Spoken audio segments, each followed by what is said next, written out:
I've got about apparently 5 or 6 minutes to say the most useful things I can think of. I'm going to do my best. Um, the it was suggested that I distill things down to three items. I think I'll go with four, and I've tried. I think these are pretty important ones. Some of them are going to sound like, well, you've heard it before, but it's worth re-emphasizing. I think the first is you need to work, depending upon how well you want to do, and particularly if you're starting a company, you need to work super hard. So what does super hard mean? Well, when my brother and I were starting our first company, instead of getting an apartment, we just rented a small office and we slept on the couch. And we showered at the YMCA, and we're so hot up we had just one computer. So the website was up during the day, and I was coding at night, 7 days a week, all the time. And I sort of briefly had a girlfriend in that period, and in order to be with me, she had to sleep in the office. So work hard, like every waking hour. That's the thing I would say particularly if you're starting a company. And I mean, if you do simple math, you say like, okay, if somebody else is working 50 hours and you're working 100, you'll get twice as much done in the course of a year as the other company.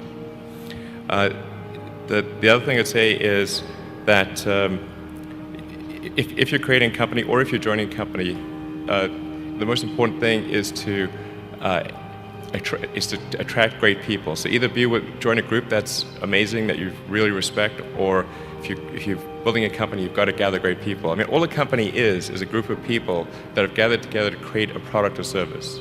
And so depending upon how talented and hardworking that group is, and the degree to which they are focused cohesively in a good direction, that will determine the success of the company. So do everything you can to gather great people if you're creating a company. Then I'd say focus on signal over noise. A lot of companies get confused. They spend money on things that don't actually make the product better.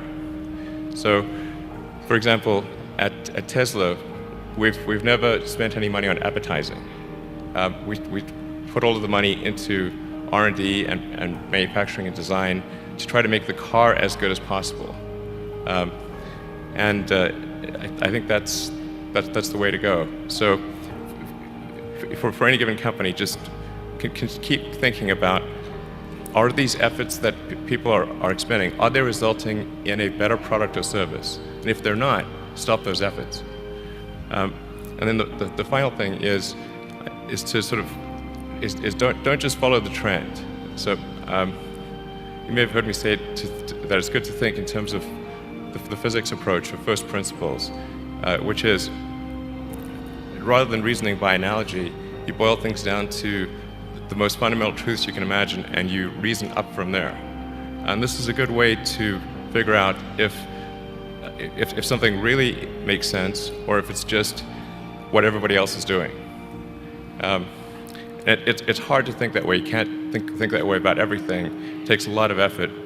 But if you're trying to do something new, it's the best way to think.